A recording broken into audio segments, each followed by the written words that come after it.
I'm Zoe Williams, the voice of reason. If your relationship is in trouble, I'm the dude to call. Has your soulmate become your cellmate? Does black love still exist? What are your bedroom turnoffs? Fantasies and fetishes. Financial infidelity. I'm dating a fat person. Are they worth the wait? Trust me, this gonna be crazy. How about the heavy stuff? The child wasn't his, and he still had to pay child support. It's a very heated topic. How was that right? Mama's baby, daddy's maybe. I just have so many questions I want to ask you. I just like to kiss a woman's ass. Is there something wrong with that? Damn. He told me he had a vasectomy. I'm pregnant. Betrayal has been committed. Hit you with the bad pipes routine. How does he maintain his humposity? He likes it when it pinches my neck. Why can't you open up, brother? I'm a karate man. Karate man rules on the inside. They don't show their weaknesses. Yeah.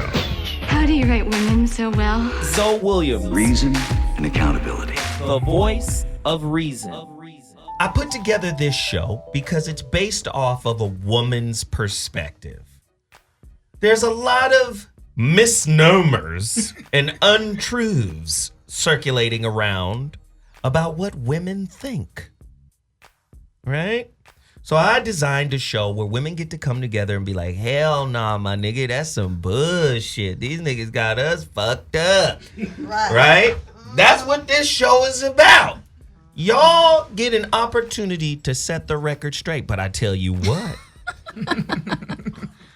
If I catch you lying, hey, you getting called out, my nigga. If I catch you lying, I'm saying, if I catch you perpetuating dumb shit, it's my job as a referee. You're hitting below the belt. That's stupid. You don't get to say that. I have to do it. It's important.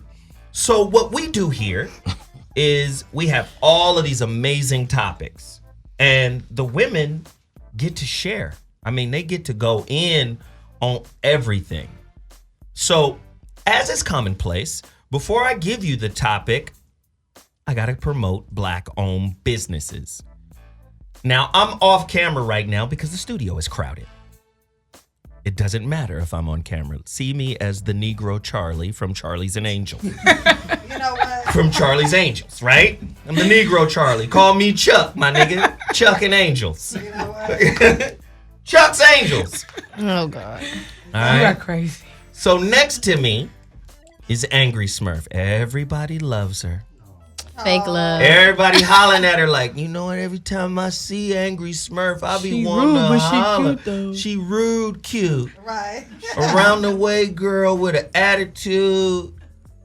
With that fat juicy. Shut the fuck up. You named yourself. No, I was comparing myself to Mimi. No, but Mimi's big juicy, you little juicy. Both y'all little. Shit, and juicy.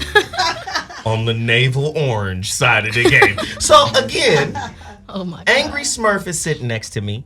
Angry, I gotta promote this product. Oh, yeah. Hold it up to the camera so they can see. Look at my beautiful hand model. Total Package Energy. Now, Antonio was like, nigga, what are you on? What have you been drinking? Yeah, he been tripping all day. I had 2 of them. I'm gonna tell you right now, that Total Package Energy is the truth. Have you used it? I used it the last show and I was feeling right. You feel me? You underdid? Oh, you did? Yeah. Oh, It's wow. a real situation. I need one this show. I got them. I got cases of them shitters in my car. I feel like a drug dealer. Give me some drugs.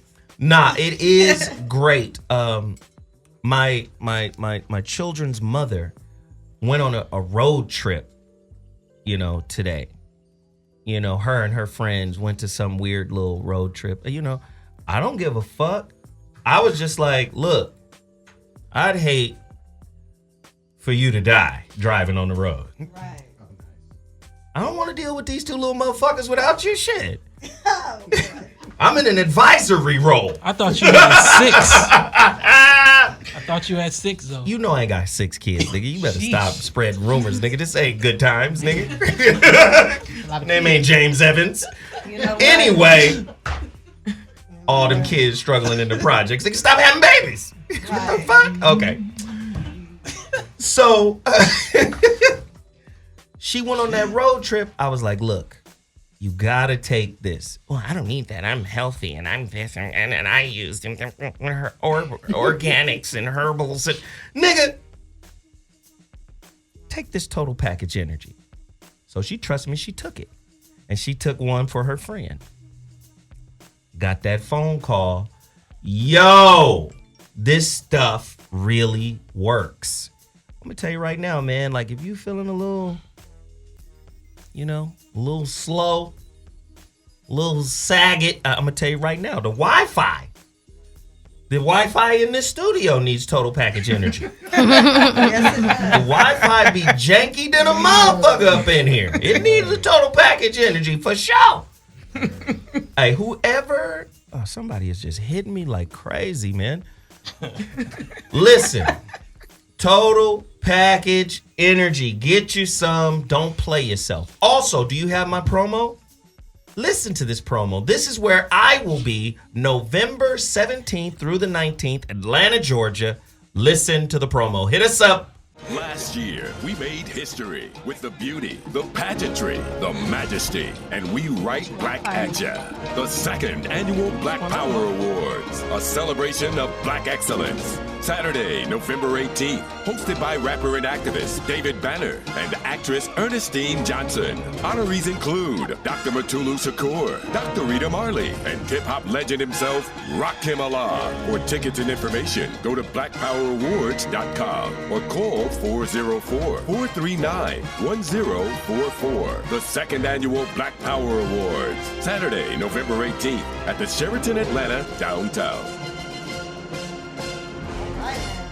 Hey, they had the little Zothaniel. Coming to the Highlands Zothaniels. Man, I like the Zometheus. He's crazy. And his entourage of gods. Nah, man, I'm with that. The Black Power Awards, Zoe Williams will be in the building. It's a real situation, man. I'm happy to be a part of it. I get to bring out Rakim. I get to honor Rakim. That's a big deal. I don't know if y'all know. You heard the little youngster talk about Rakim, right? No, he talked about Nas. You remember the little youngster? Lonzo? Said Nas is irrelevant. Mm-hmm. Oh my God. Only with black people. This show gonna tie into all of that. Only with black people. Do we throw away the shit we created? Right. Because it's old. And you got the Rolling Stones running around this motherfucker, 237 years old, still doing motherfucking Lollapalooza. Making millions. You don't get your old ass off stage before you die out there. But hey, Rock and Roll Hall of Fame, that's they shit. We got to keep our shit alive. How Big Daddy Kane is relegated to just being an old school rapper, as dope as he is right now. Right. KRS-One, oh, he's an old school rapper. That nigga slayed 97% of everybody out right now. I say 97%, I should say 99. I think KRS would have a problem with Kendrick. I think it would be a real fight. Both them warriors would be wounded after that. But yeah, we always like marginalize our own shit. So, Black Power Awards, Zoe Williams will be in Atlanta, looking like a brand new crispy C-note. Oh, shoot. That tailor-made suit. Oh God, don't just go all red on them. Don't just step out all red. Just shit. I ain't even a gang member, but damn, all red. With the gray accents? Oh, don't smoke Grady's niggas. Right. Hey! Right. Tailor-made. Look like a valet for heaven. I don't think you going there with red on. Go to heaven like heaven's valet. Like, what's happening? Jesus, let me get your whip, my nigga. So you in the wrong spot. Your name is on a different list. Oh, shit. Hey, tonight's topic, though. I mean, I got a lot of stuff to promote, but I'm not going to promote everything. Total package energy, most important. My homegirl, she called in last show. Aquarius Maximus. She's off the hook. Yo, y'all got to go to her cardiology conference at the Luxor Hotel, October 11th, 2017. Sign up to, cardiologyconference.com. It's spelled how it sounds, Cardiology Conference.com. Somebody is in the chat room talking shit. I have to ignore the chat rooms. Yes, Malaya will be back here. I talked to Malaya last week. Jesus. Malaya is cool as fuck. A lot of niggas don't know. You know, beautiful women scare dudes. Because that failure is a real failure. That's a failure you can remember. Yeah. That's one of the... Yeah, that's bona fide. I lost. Right. That's real. I shot the shot. Hey, was it? Oh, no? Okay. It's over. That's a bona fide loss. Promise you. I need to turn that off. It's making too much noise. Well, today's topic. I don't know if you're ready for this, ladies. But this shit has been all over the internet. Yes, it has. And I think we have to deal with it. In light of a lot of other things that are going on. You guys remember Amanda Seales last week? Basically, men stop being soft and sensitive and come into relationships expecting unconditional love. Fucking asinine does that sound? No love? We not loving each other no more? Okay, cool. Yeah. Wonder how that's going to work out. We not loving each other no more? What would men do if that was the prerequisite? Don't come in here expecting love. Do you think men would treat women better under those conditions? No. Or worse? Worse, for sure. Like if that was one of your demands, like, yo, don't come in here looking for that mama love, my nigga. This a business, dog. Right. And you ain't got too far gone to know that. Sorry. Purple Rain reference. This a business, Jack. A lot of black relationships, all you got is love. Ooh, shit. Ain't no money. Here we go. Ain't no money. Ain't no money. Go. You better just get together, get some warmth. Here we go. Right. Tone talks. You better get some motherfucking pork and beans, my nigga. Vienna sausage. Yeah. As a matter of fact, my homeboy Tone Talks is in the building right now. Hey, Tone, really quickly, man. Tell them about your new show here on DASHTALK. Zoe Williams is bringing fire to the station. When does it start and what is it going to be about? Let's go. Yeah, Tone Talks is coming, October 6th. Tune in, 7 to 9 Pacific Standard Time. We're going to be talking politics, race, wealth, and a little bit of relationships on top. We're going to just try to get a good dialogue going and build and try to move the community forward. Let's just have this discussion. Here we go. Are y'all ready for today's topic? Jesus, this shit's going to hurt. Okay, so some dude, I'm going to let Tone set it up. The dude's name is, speaking to Mike, bro. All right. So, very smart brothers. It was, I believe, Ebony used to use it when Jamila Lemieux was the editor, and they used to give him a section. I don't know why you would call it Very Smart Brothers. Ain't all brothers smart, but I ain't going to say nothing.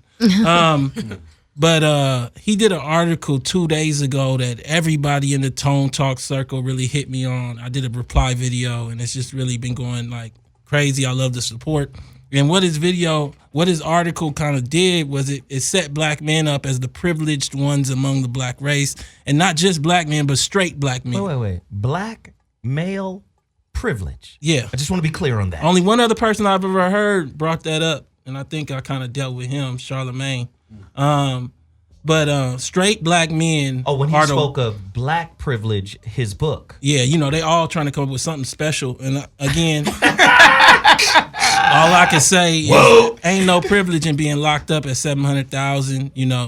We've never seen nothing like that in the world. So I mean, you're just talking about the numbers. Just the raw number. So break that number down, the 700,000 number. If you took 9 countries with like India, England, if you took 9 countries, they only have 700,000 prisoners in these 2 billion people of 9 countries.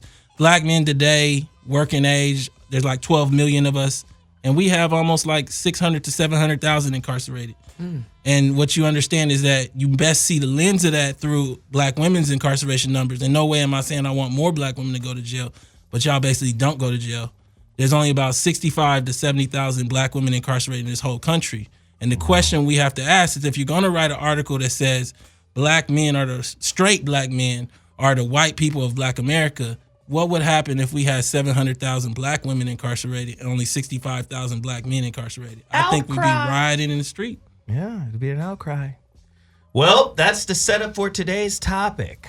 We got Dr. Curry coming through. Oh, from Texas A&M. Yes, Man Not. Make sure to pick that book up. Man Not. Am I not a man?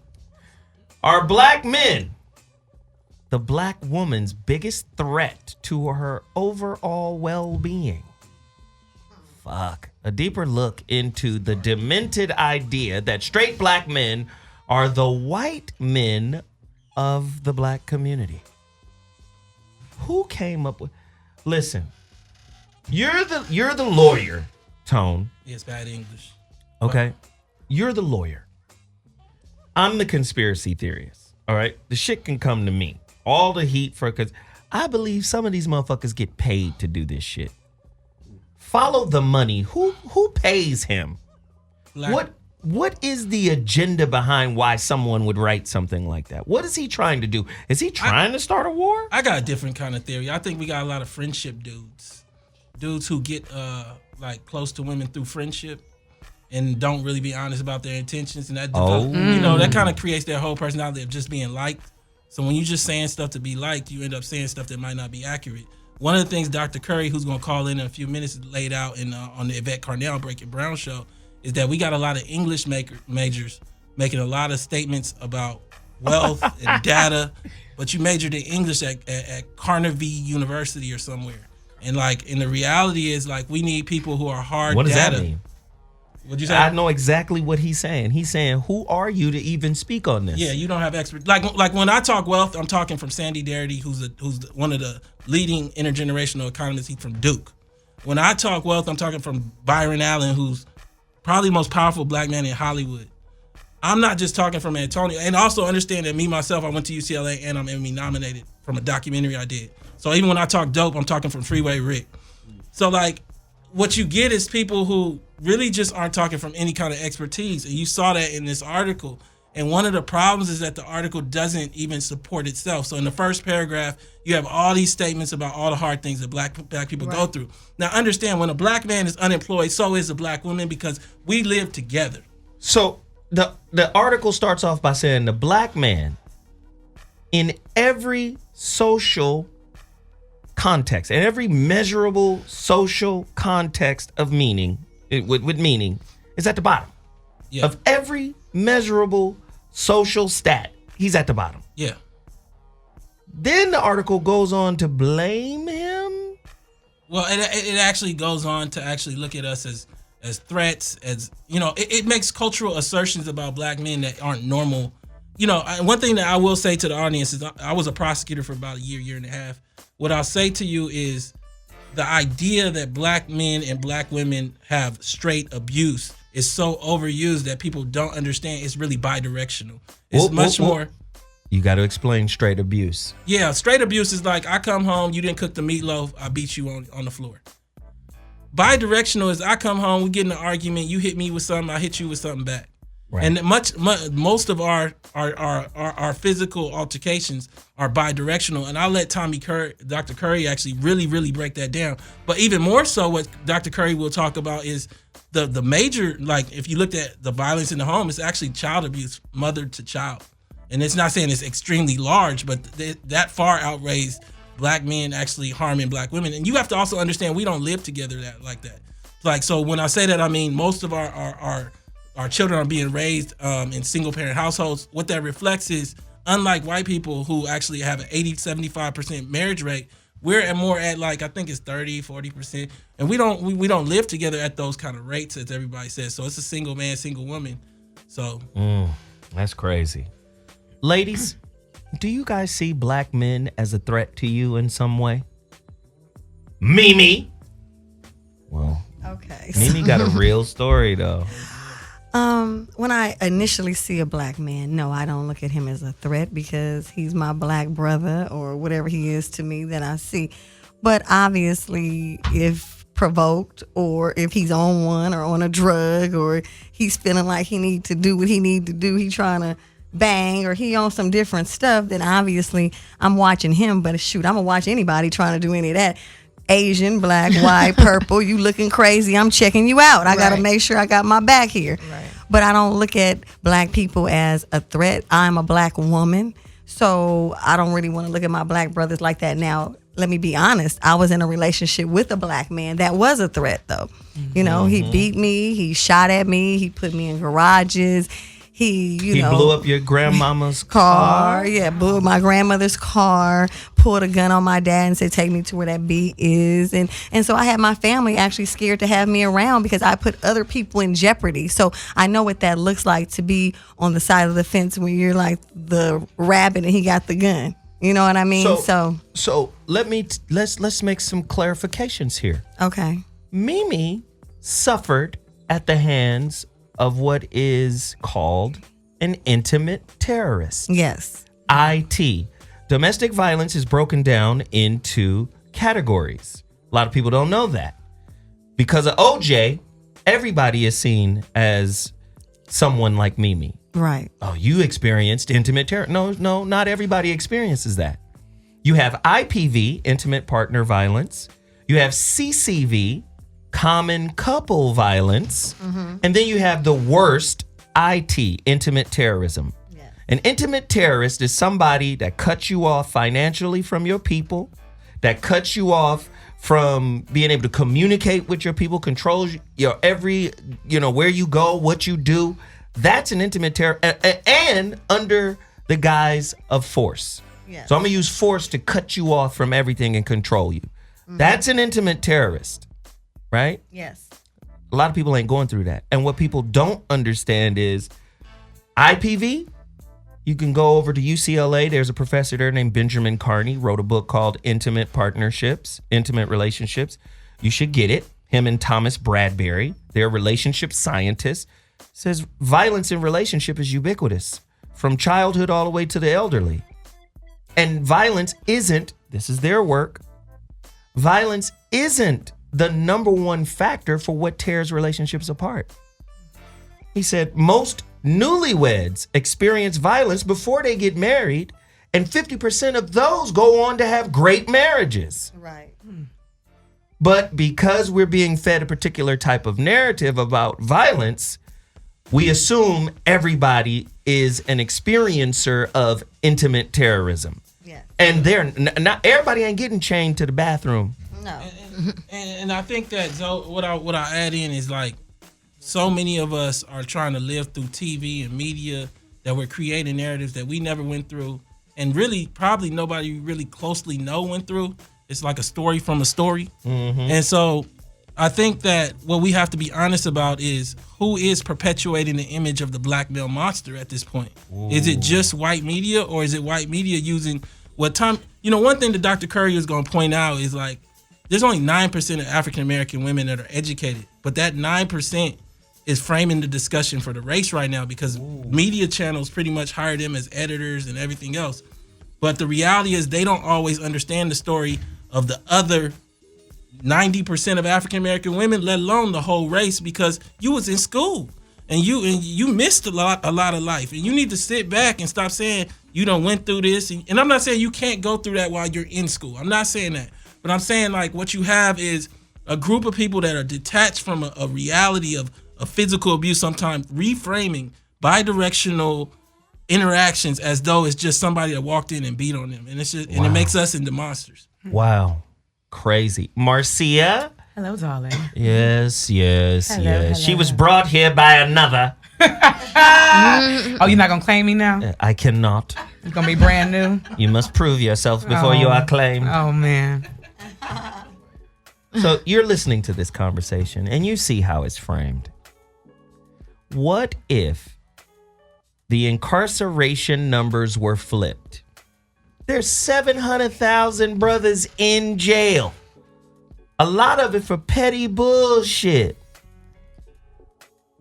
True. I mean, that's true. What if the numbers were flipped? The 700,000 brothers in jail turned into 64,000, which is the number of sisters in jail. And then there were 700,000 sisters in jail. What? I mean, I think society would be imbalanced. I think the black women is really the one that's running it. What, isn't it imbalanced now? Yeah, but I mean, more imbalanced. If you take that many black women and put them in jail, Do y'all we wouldn't have be able some to sound function. effects? Y'all go ahead. I need a fucking self-importance bell. But finish. I mean, it's think of there's way more black women that have a higher level of education than black men. Is that not a fact? Yeah. That is true. That's a fact.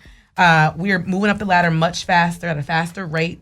Leaders in positions, organizations starting businesses, dominating in entrepreneurship. That's not a fact. That's not. That's not a fact. No, you're getting educated, but like the typical black woman with a college degree is worth, and we've had this discussion before, is worth negative $10,000. The typical black woman that's married with a college degree is worth negative 20. The typical black woman with no college degree is worth 0. What you see is you are getting more educated, but it's bringing so much debt that in the end, okay, let me back up. There was a great article that came out on the Griot. A day after this guy says there's black male privilege, it says black girl power. You know, black women are leading the $1 trillion spending power of black people. The problem is that it starts talking about entrepreneurship. And what we don't understand is that there's been a massive increase in the number of black people that are doing businesses because they can't find a job.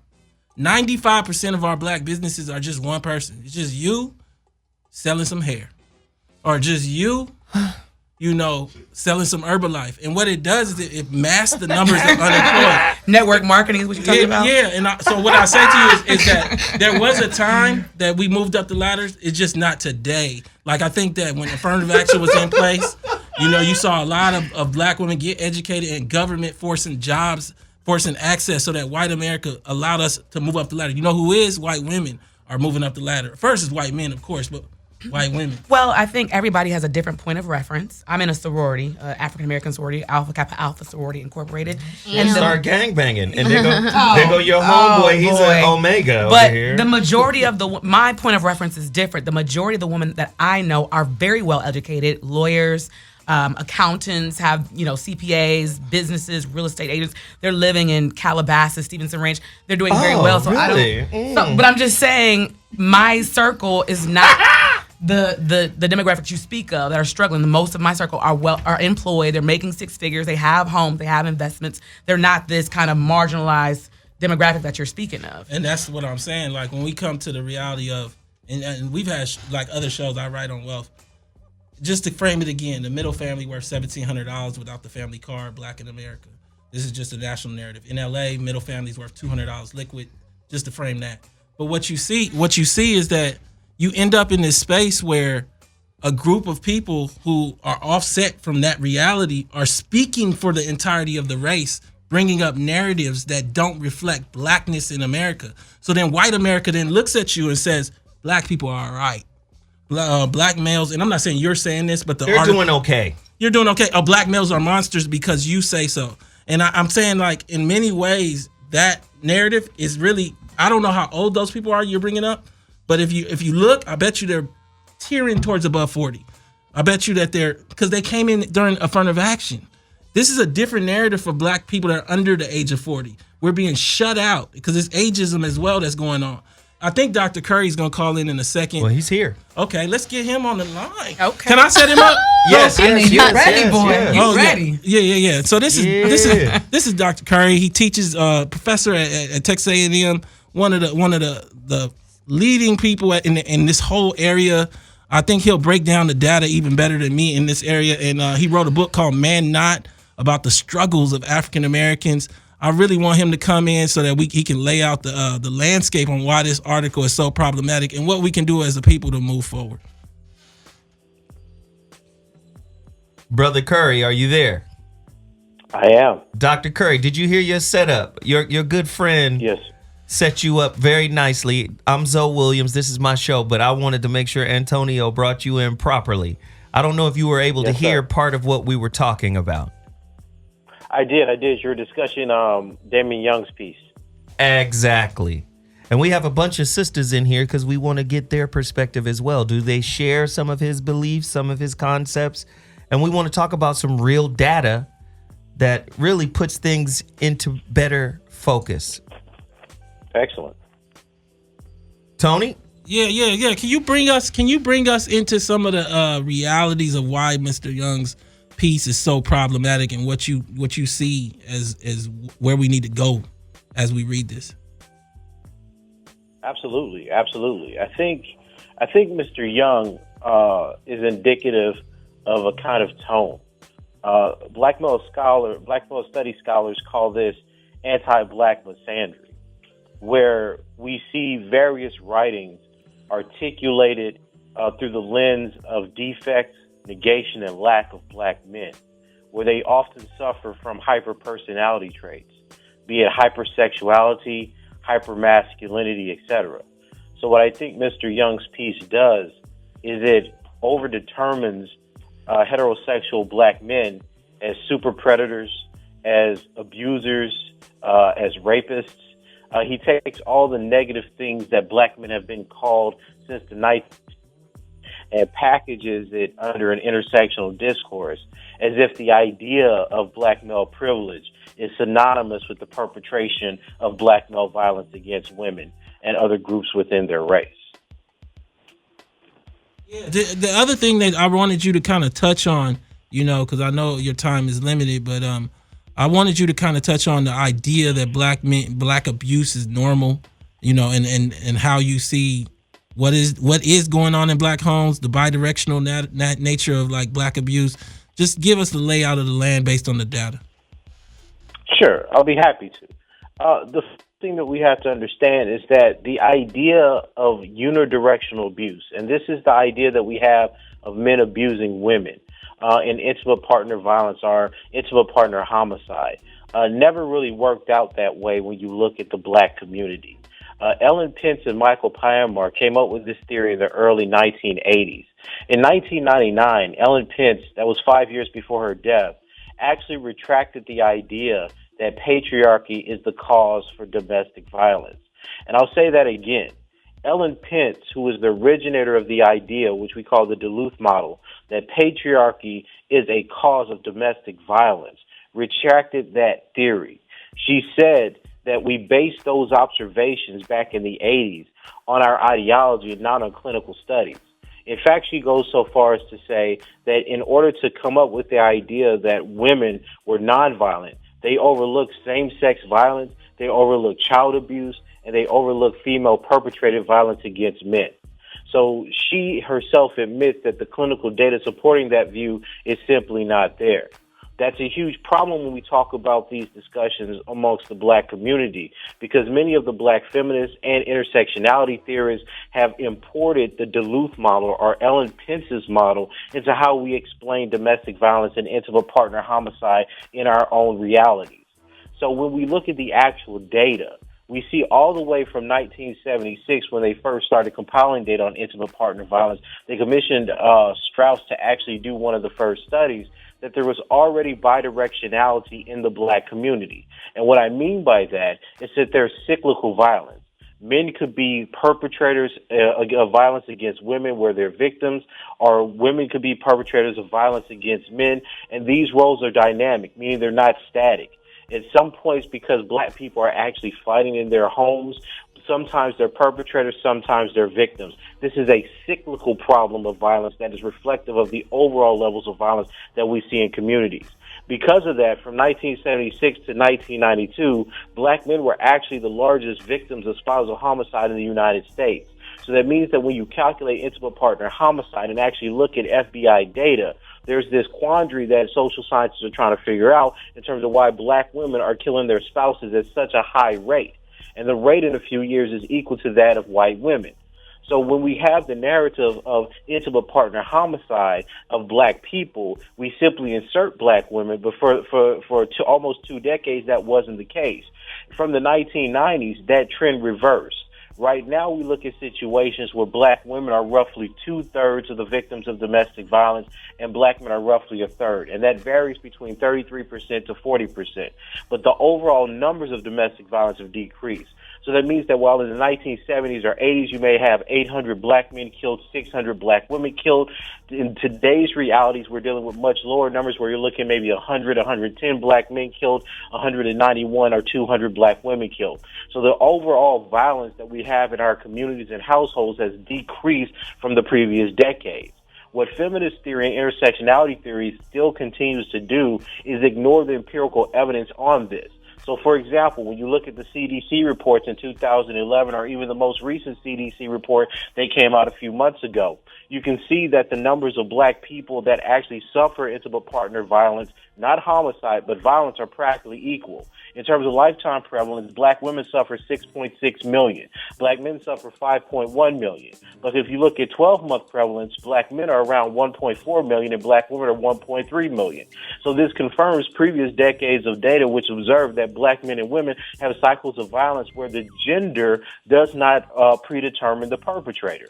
So a lot of the arguments that we're having, the types of misrepresentations of facts that Mr. Young is so accustomed to, has huge implications for what people actually see and perceive as systemic violence and cyclical violence in our communities. Now, one of the biggest effects of this isn't just in terms of the depression, the psychological toll, the physical toll, or the escalation into homicide, but is that when you see domestic violence within households, children become socialized. They become more likely to commit violence.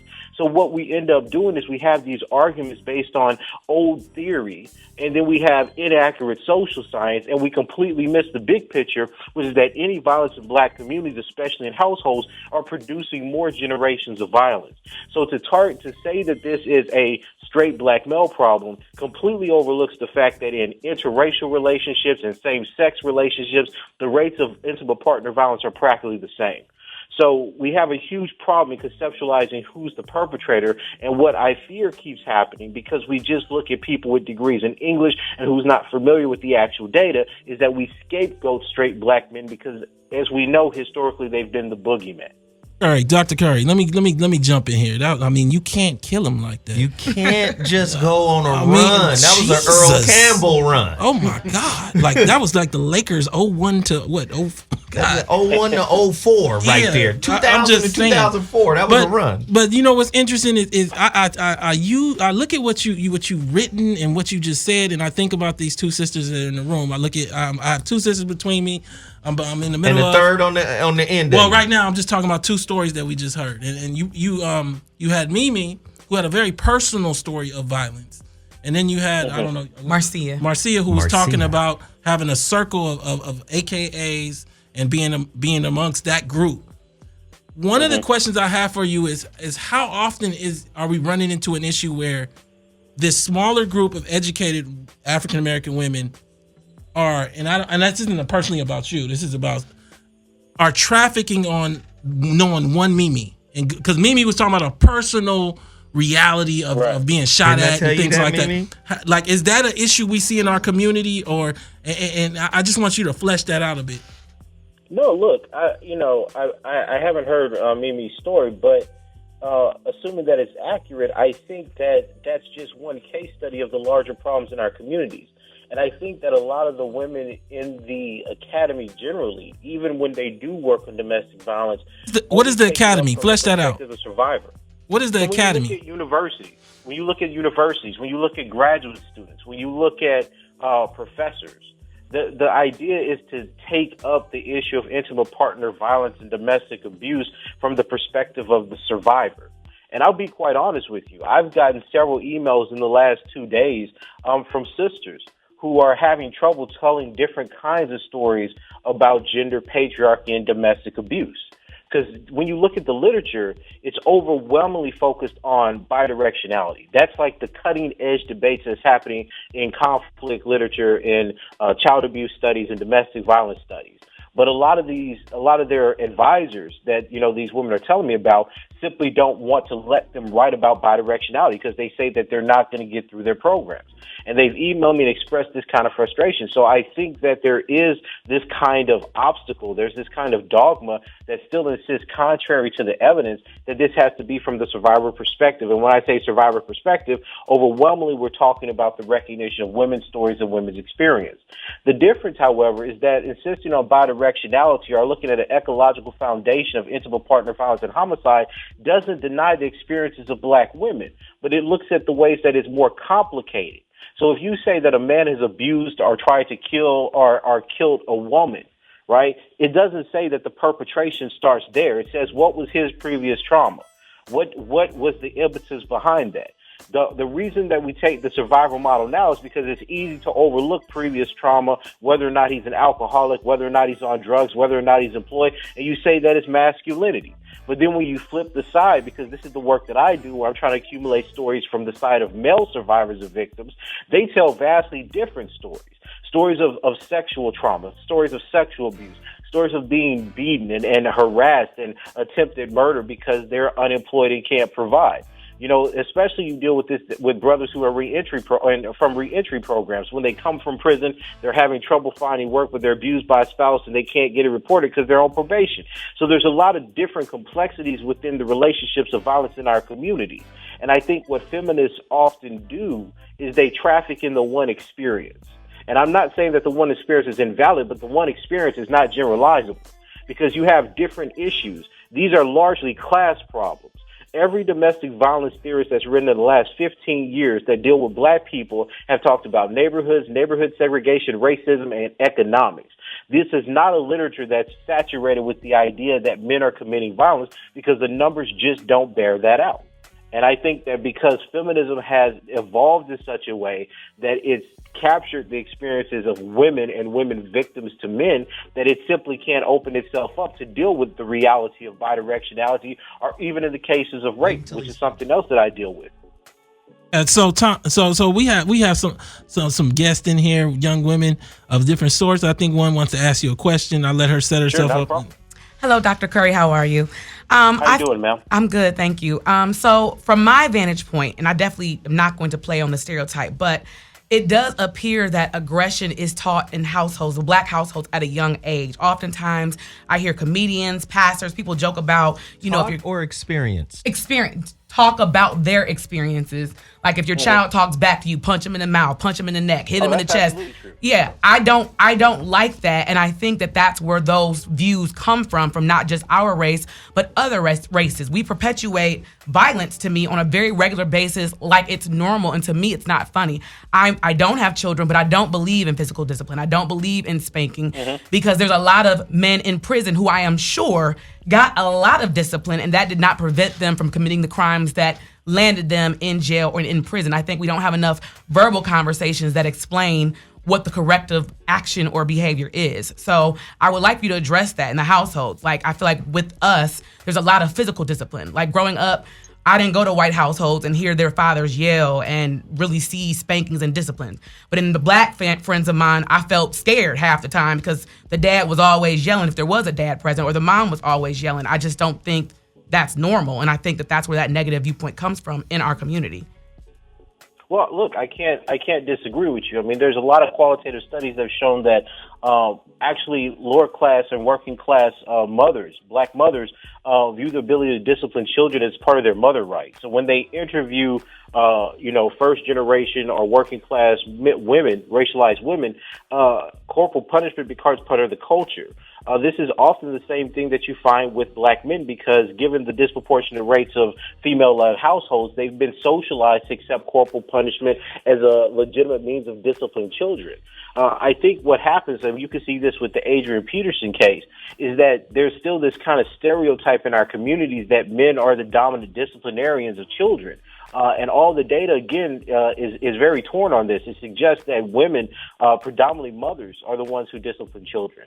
So I think that you're absolutely correct in observing that corporal punishment is a way to socialize the black community into accepting different kinds of physical violence, especially in terms of discipline. But again, here, this is why I say that I think that when you look at black women's agency and participation in that culture, it's a both-and situation. Right, it's not men teaching masculinity. It's often women engaging in this to control men or discipline men. And you see the same kind of statistics when you look at child abuse. For when you look at the NIS-4, for instance, you see that black mothers have 2 times the rates of child abuse.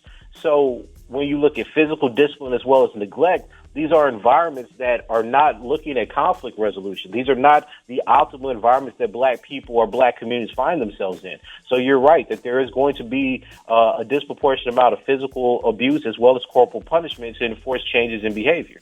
Dr. Curry, I just can't thank you enough. I got one more question for you. I don't know if Zoe has one. No, please. Then we're gonna ask No. This is your guest. I'm allowing you to interview this brother. I needed this setup. Let's go. I'm just saying, Zoe, you can't allow me to run the show for 15 minutes. Yeah, I can. So look, I got 4 shows a week. What I gotta ask you is this. I gotta ask you this. This is not data here. This is opinion, Dr. Curry. Sure. It's 2 parts. What would America look like? What would the black race look like if 700,000 African American women were incarcerated? And let me back up and say to the audience, right now in this country, you know, we have an article that says that straight black men are the white people of Black America. But in this country, we have 700 to 800,000 African American men locked up behind bars, something we've never seen in the first world. And we have around 65,000 African American women. And this isn't about an Olympics. This is just about setting up a narrative of how did this happen? Why aren't we rioting? What would we look like if, as a race today, if African American women were incarcerated at 700 to 800,000 and only 65,000 black men were incarcerated? And is that privilege?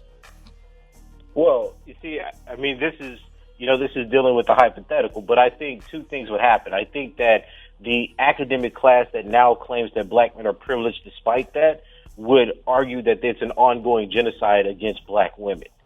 Because if you're dealing with that number of black women in jail, they would suggest that it violates the UN treaties against genocide and racial discrimination, precisely because it would have such an overwhelming effect on the ability of the race to reproduce itself. Because if it matches the demographics of black men, that would be between the ages of 15 and 44, which would be not only the prime ages of work and building economic wealth, but also reproduction and marriage. So I think that if that was the case, then we would see black feminism taking a much more structural, sociological, and materialist approach to how it actually deals with incarceration and imprisonment, oppression. I think that right now the hypothetical is useful because it shows that the situation that you have with black men is not only factually that situation, but we don't tie it to the material effects that this has in terms of reproduction, economic prosperity, or even utilize the words genocide, because in this country, racialized men have been constructed as threats, and incarceration, while bad, has always been rationalized by intersectional theorists as something that is sort of approached because of visibility. And I want to say something really quickly about this. We have to understand that this isn't just neglect. This is an argument perpetuated by a certain kind of logics that intersectionality developed in 2008. So in 2008, there was an article that was written called Intersectional Invisibility by 2 psychologists, Purdy Hughes and Eibach. And the point of that article was to negate or actually try to recontextualize or reinterpret the findings of social dominance theorists like Jim Sedanius and Felicia Prado. Social dominance theory argues that in white capitalist patriarchal societies, racialized men or subordinate male targets are the most oppressed because they're victims of lethal violence.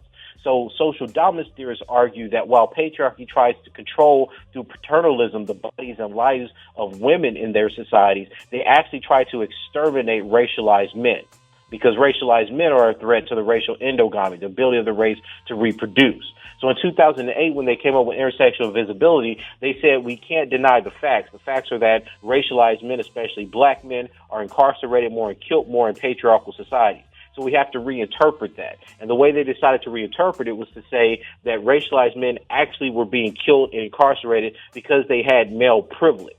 And the male privilege was because they were men, and like white patriarchs, by being male, that they were the targets of patriarchal violence.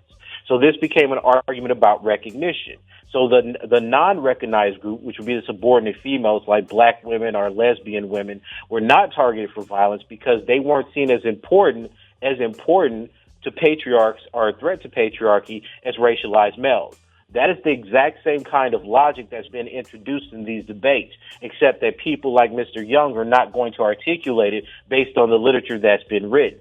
And I think this is a very dangerous idea because what you have is a genocidal logic masquerading as a progressive politic.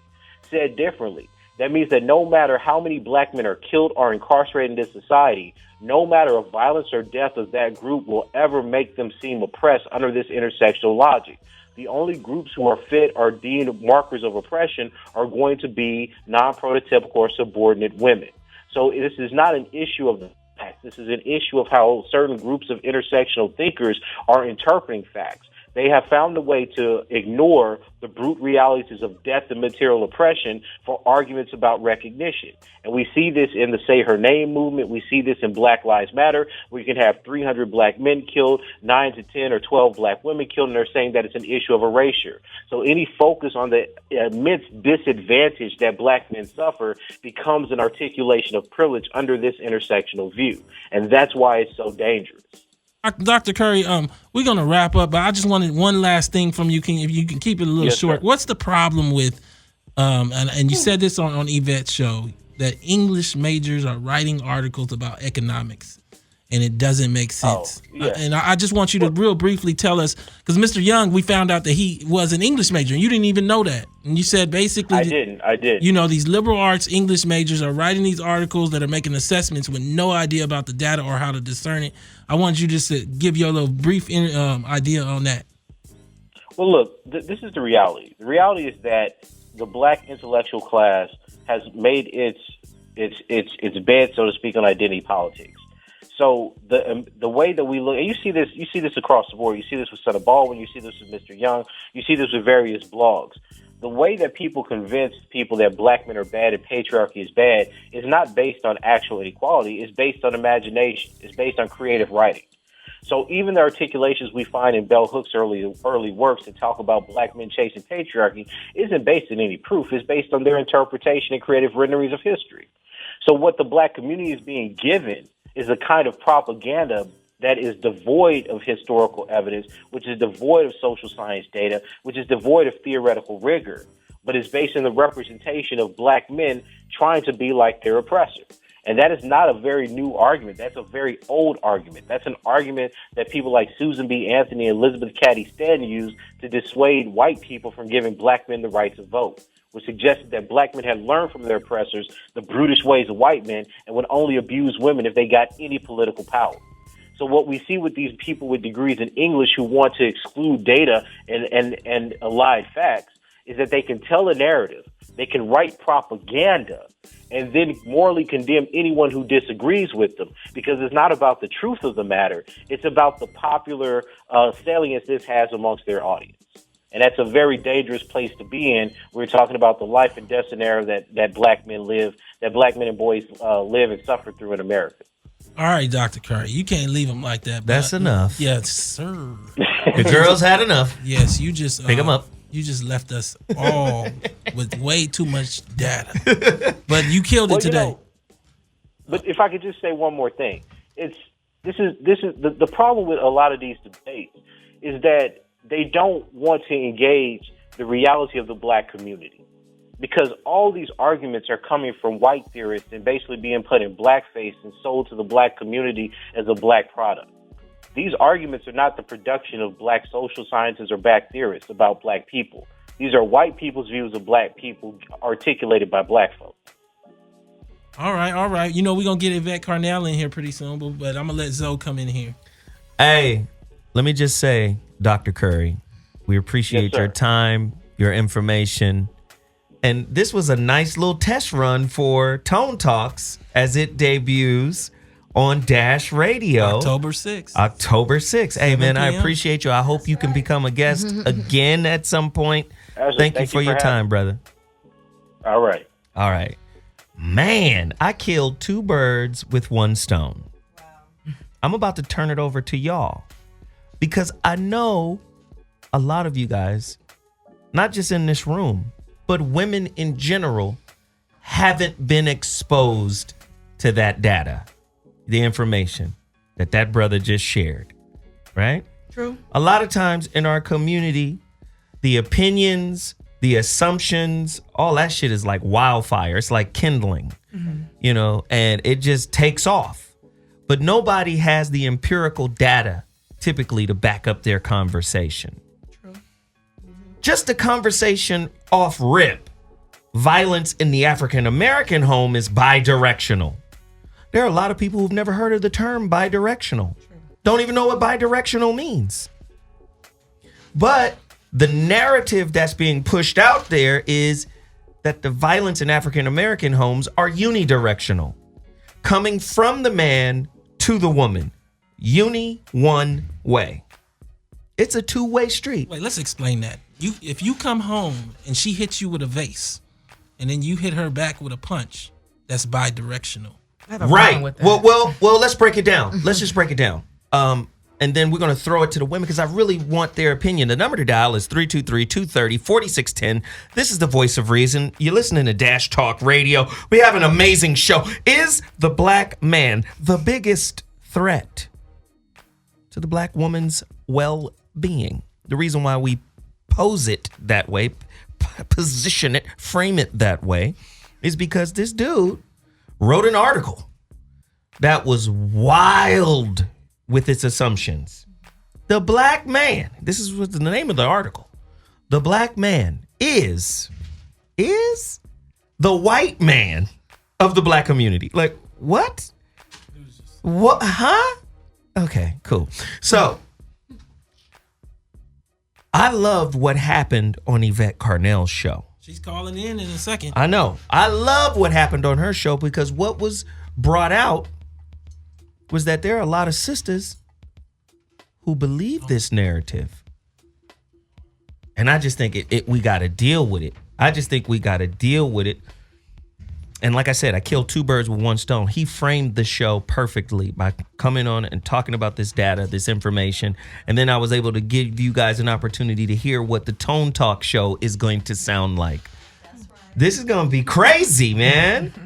But ladies, was there anything that stuck in your craw that he said that you disagreed with?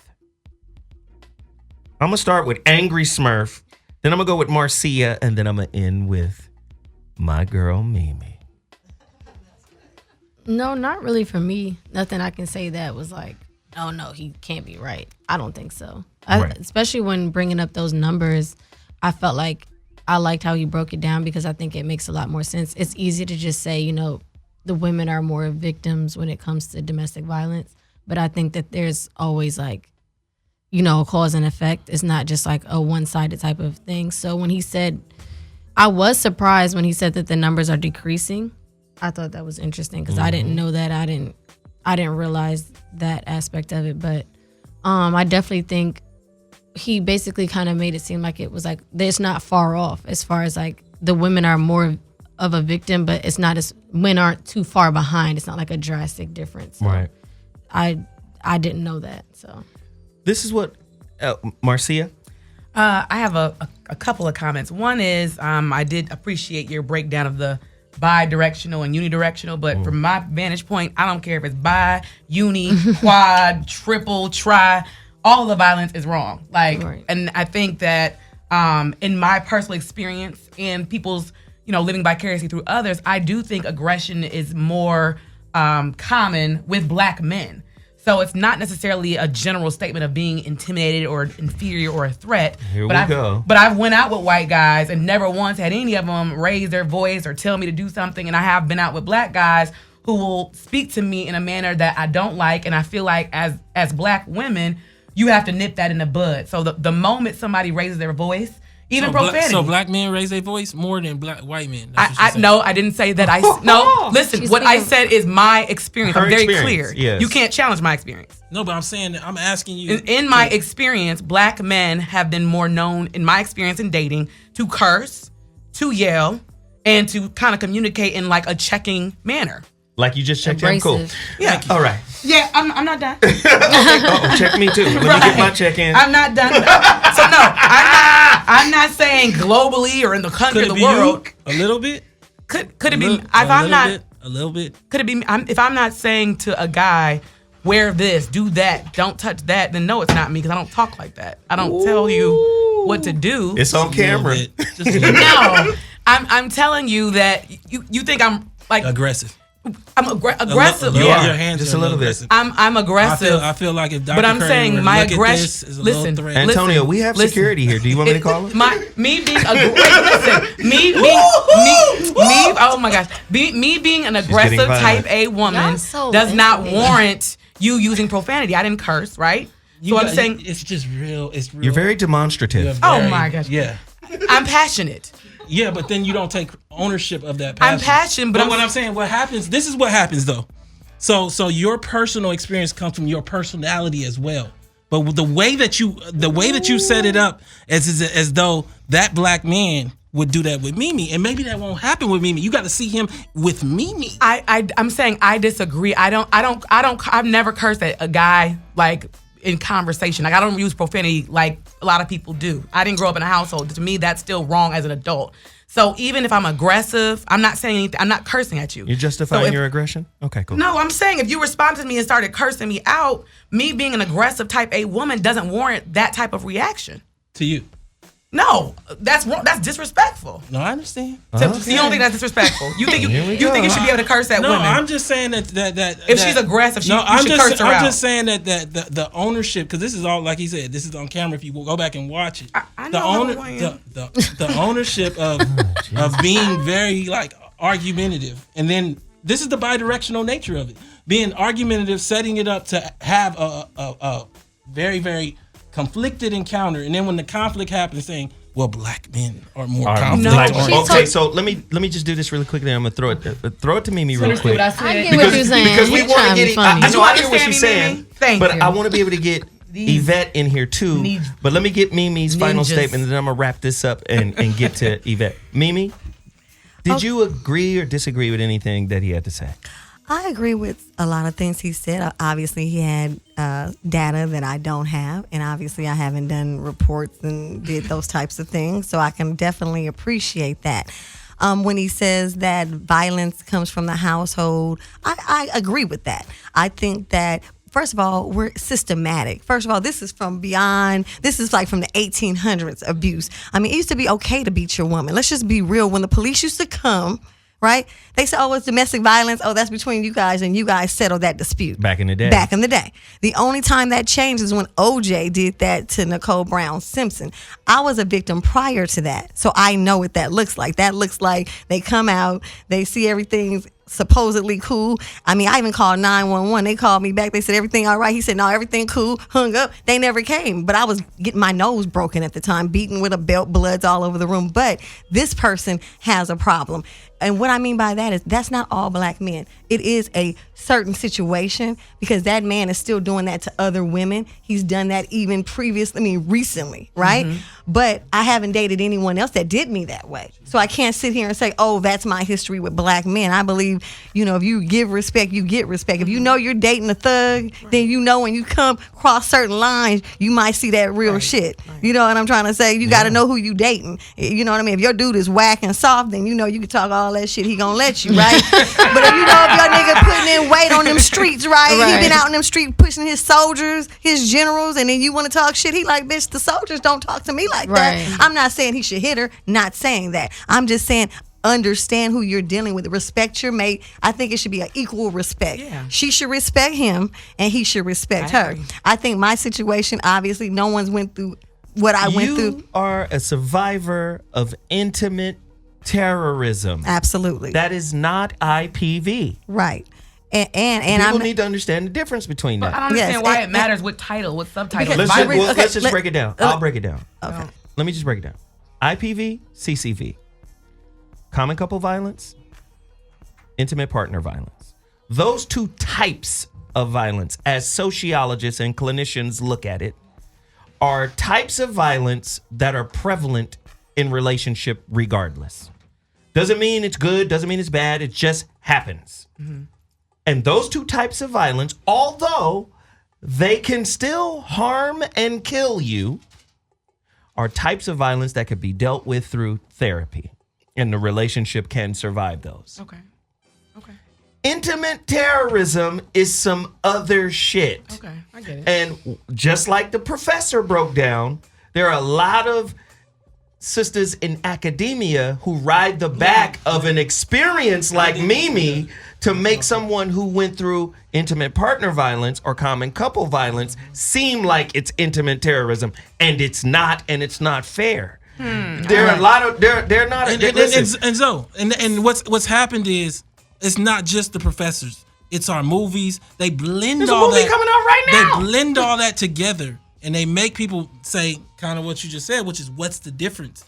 And fundamentally, because we don't understand what the difference is, we cast the entire genre of that, like black men, as being people who do that. And that's some other stuff what Mimi was describing. Right. But I'm gonna let you. Right. So and let me say, the clinicians use something called the CTS, Conflict Tactics Survey. All right. Most used and most hated survey. The reason why it is hated is because it doesn't account for impact. If a man hits a woman, he tends to break a woman. So now the narrative goes, men should just be able to absorb female violence. You should not hit a woman under any circumstance. Well, that takes away his humanity. He is a human being capable of what is known as frontal lobe hijack. When you're so overwhelmed, your limbic system of your brain hijacks your frontal lobe and you lose control. You pop. That happens, you know. It doesn't deal with other aspects called psychological aggression. Women are really good at that. What they call psychological aggression in the hood is pushing buttons. It's just so when we start looking at shit in context, as opposed to just assumptions and opinions, and you start looking at the information that's out there, you then have to frame a different kind of conversation. If the white woman's view of black men is in line with white supremacists, Birth of a Nation, this nigga's sex crazed and can fuck you up and everybody's scared of him. If you got the same view as Birth of a Nation, then something has to be dealt with in your mind, because not all men are like that. Right. So I want to make sure I clarify. I didn't say all men, and I didn't say I was beaten. I didn't say I was in an abusive You sound relationship. abused. No, I'm just kidding. No. I literally, when he says I'm aggressive, that's passionate, because we're talking about abuse. So to me, that's not a topic to be taken lightly, especially after hearing Mimi's story. It's a I didn't experience what she experienced, but I felt like, man, as she was talking, like, man, like, so I just can't sit here and be like, oh, this type of abuse is okay and that type isn't. I think we should try our best not to be violent at all. So I agree. Respect should be mutual. What I'm telling you is, I'm not saying the guys I dated were bad. I'm just saying more aggressive in relationships. I didn't experience white guys, raising their voice or using profanity. I don't know which type of aggression you call that, or which We talking about your aggression. Oh my gosh. I'm just saying, I don't know. You're the most aggressive woman in this building. Oh my goodness. I'm just saying, I don't know the technical category, but it doesn't matter. Let's ask the ladies. Is she aggressive? No. That's what I'm talking about. Go lay down. I'm just saying, because like I feel like it's just a difference, because even just the way, like, I feel like certain people where you from, like you just speak a certain way and it can come off like it's some people that just naturally talk loud. Me.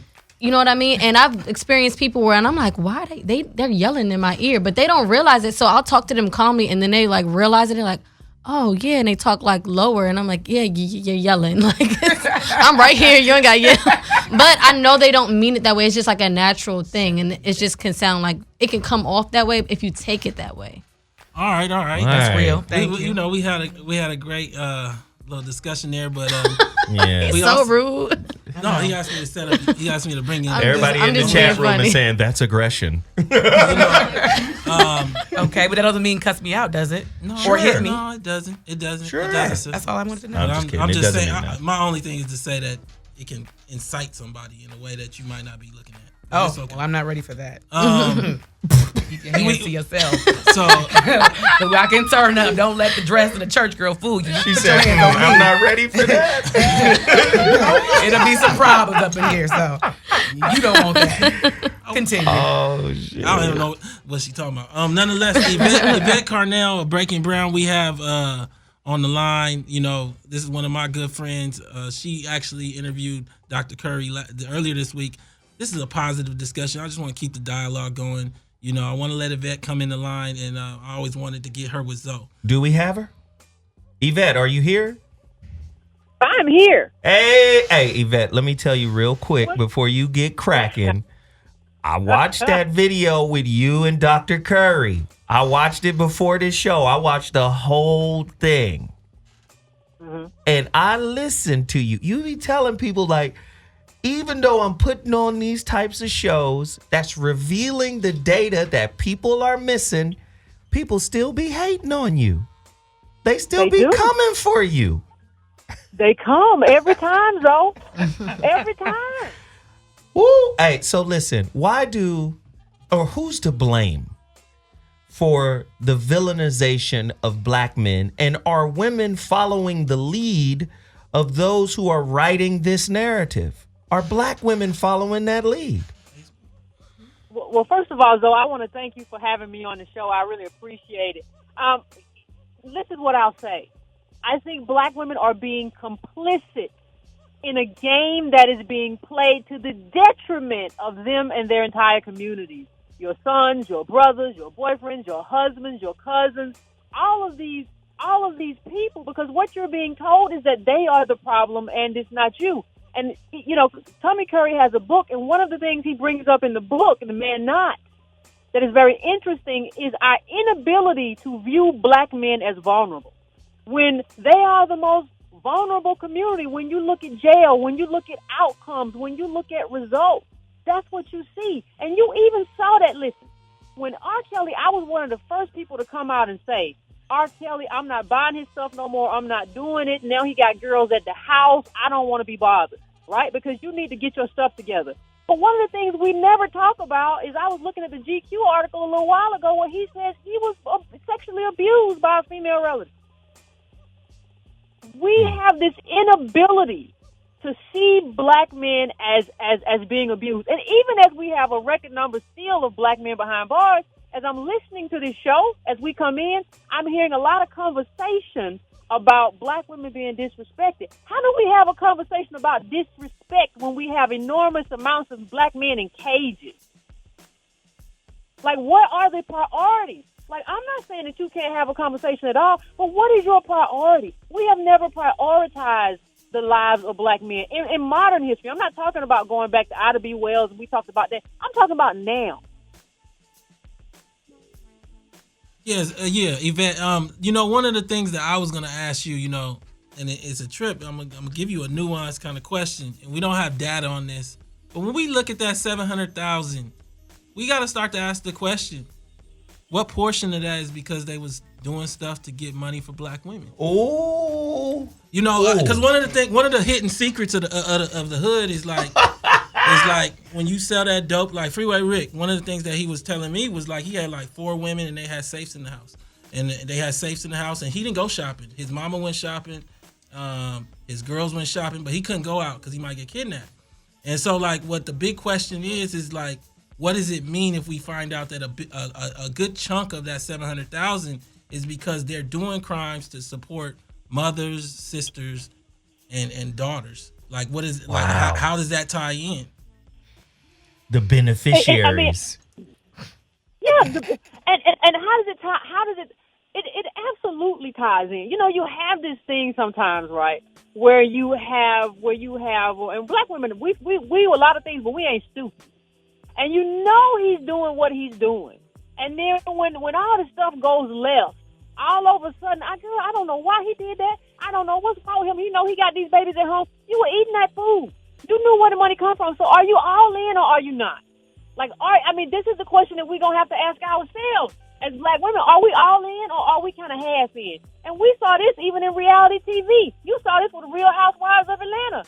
Phaedra, her boyfriend, her husband, Apollo, all of a sudden he got all these forgery. The feds come in and I don't know nothing. Oh my God, I don't know where that money was coming from. I have no idea. And I'm an attorney, but somehow I just did not ask any of the relevant questions. And nobody wants to say anything. Nobody wants to. And so the question I have in terms of my own sisters is, will the data change us? It's one thing to hear the data. It's another thing to digest the data. And it's another thing to have that data change your behavior. So that's kind of what I'm wondering as we have this conversation. And I'm wondering about our own understanding of things like street harassment. I had somebody tell me in the comment section, well, Yvette, you don't understand street harassment, and I had somebody follow me home. I'm not telling you that didn't happen to you. I'm telling you that you encountered a predator, okay? And if a white man follows me home, he's a predator. I don't see what any of that has to do with race. Have you seen how many Latino men catcall? How is this something that is now just going to be attributed to black men?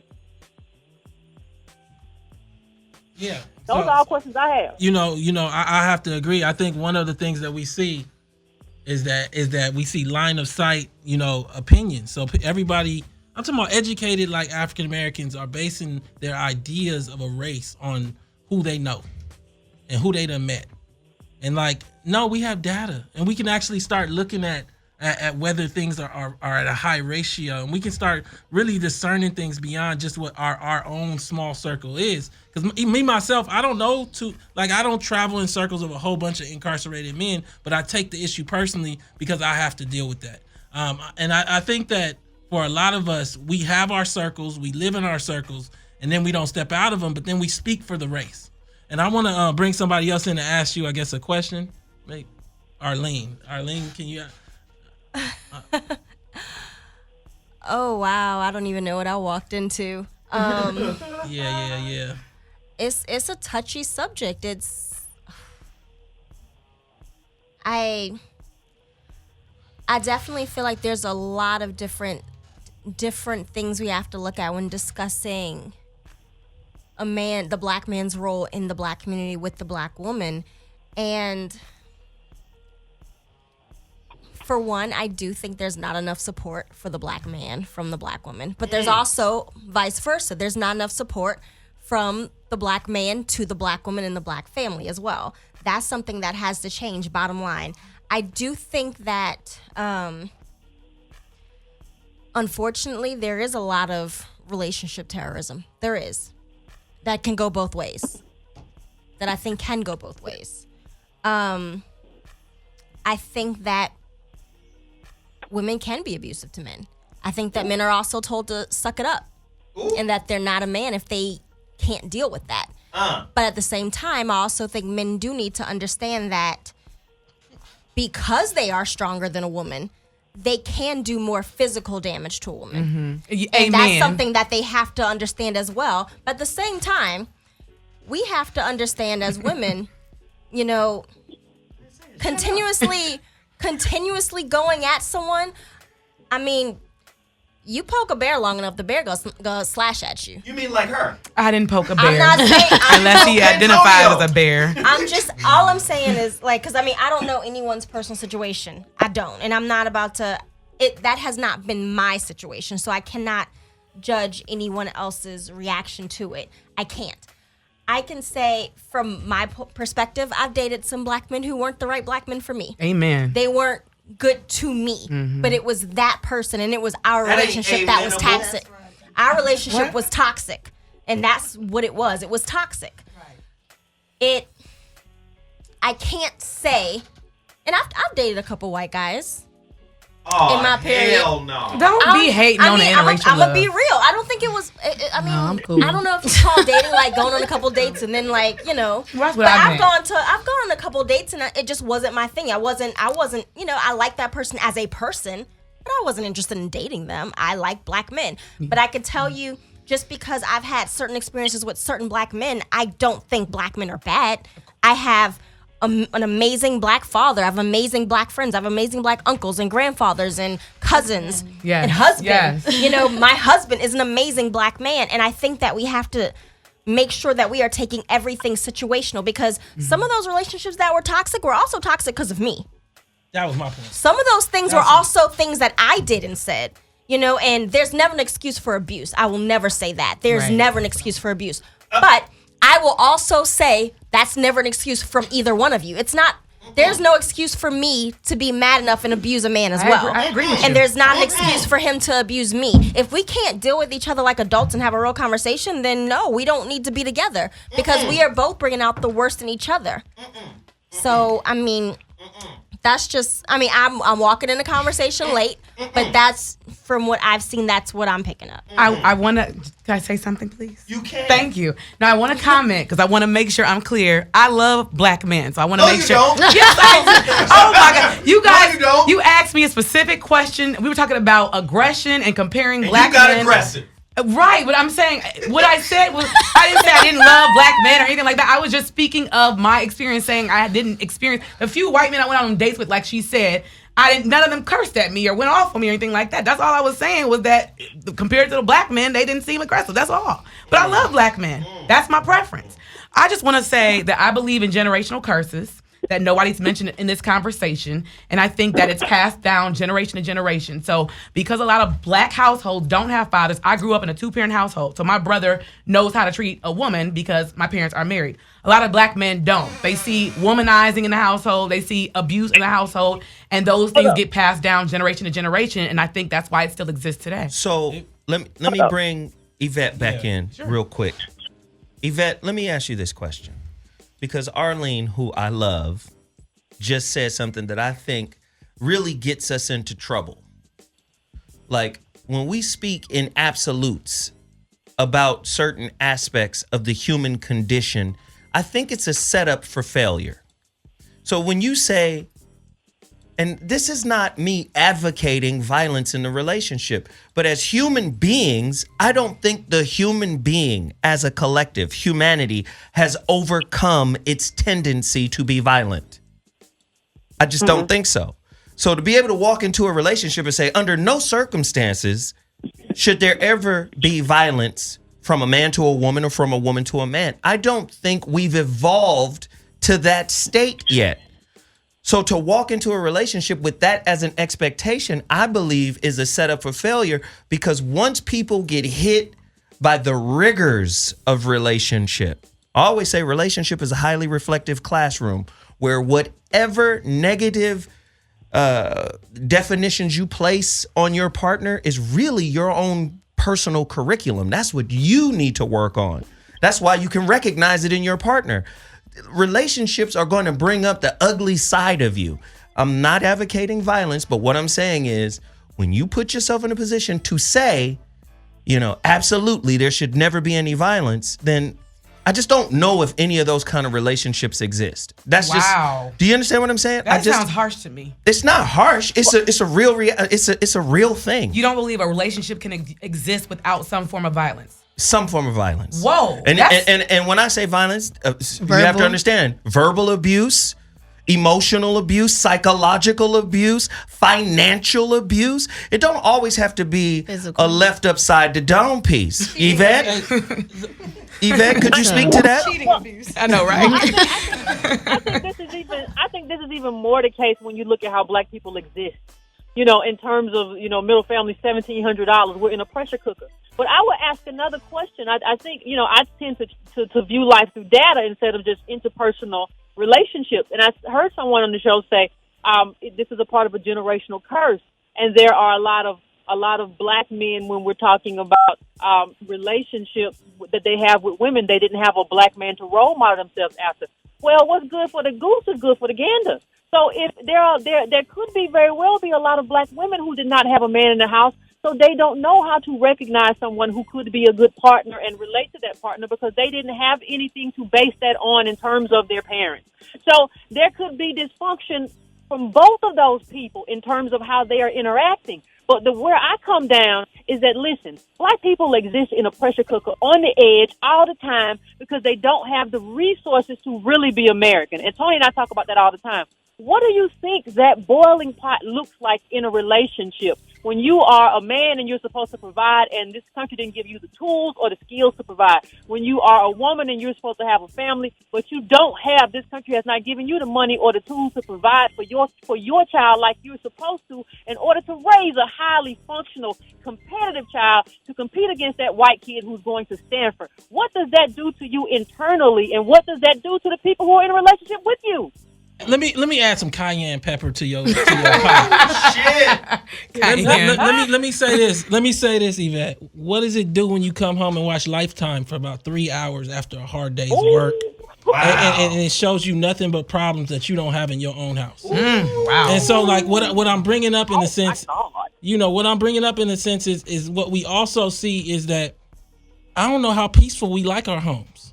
Say more. You got a husband and he wash your car, he rub your back, he rub your feet, but you gonna watch Lifetime about somebody who has a marriage in Utah and ask him, you better not have no marriage in Utah. And I think that what we have in a lot of ways is the reason that this article resonated is because we live through sensationalism. Mm-hmm. And we live through finding narratives that find problems in happiness.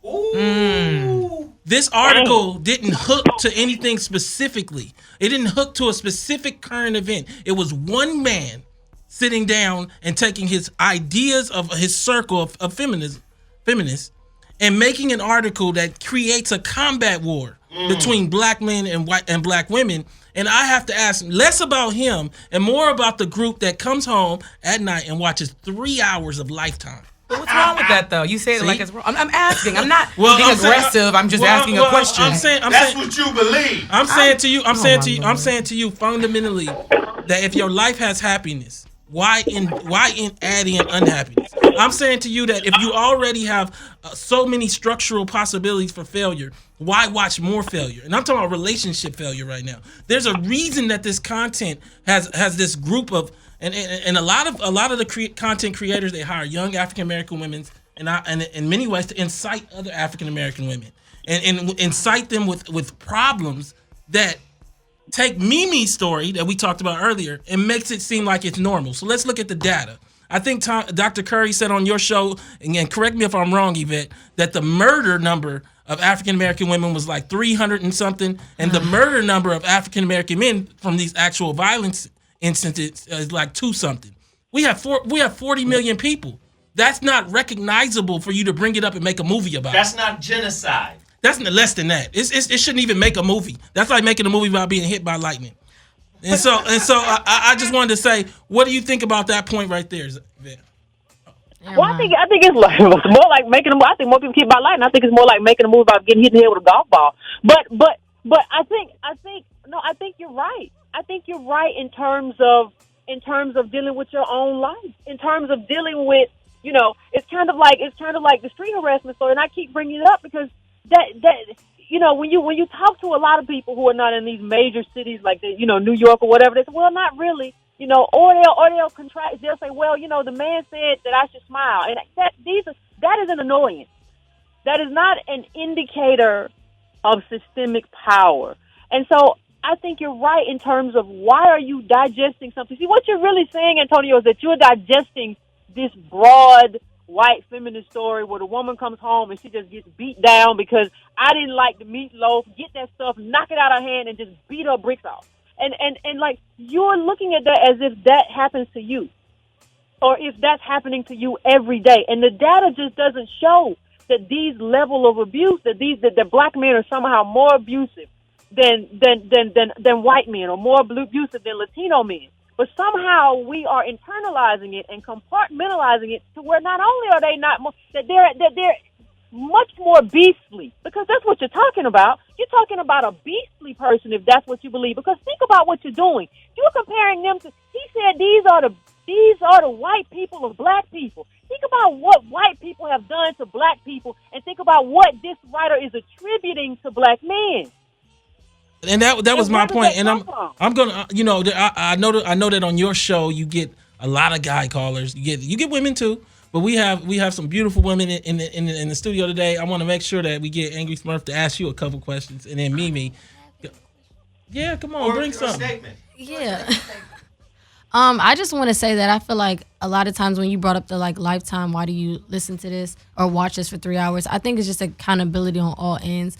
Even going back to when you were like, there's no support, we don't challenge each other enough to want to do better. And after a hard day, why do you want to watch a drama and something like that? And it's all about entertainment, and the fact that we find entertainment in those type of things that's negative is a problem.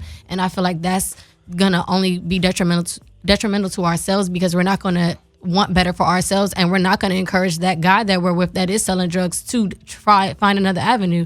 It's a problem once he gets caught and it becomes an issue. But like you said, the whole time you was like taking the, you know what I mean? You was okay with it when you was getting the money and everything. So I just feel like we don't have enough accountability within ourselves to just do better want better for ourselves. And I feel like a lot of times people don't realize that they can attain that.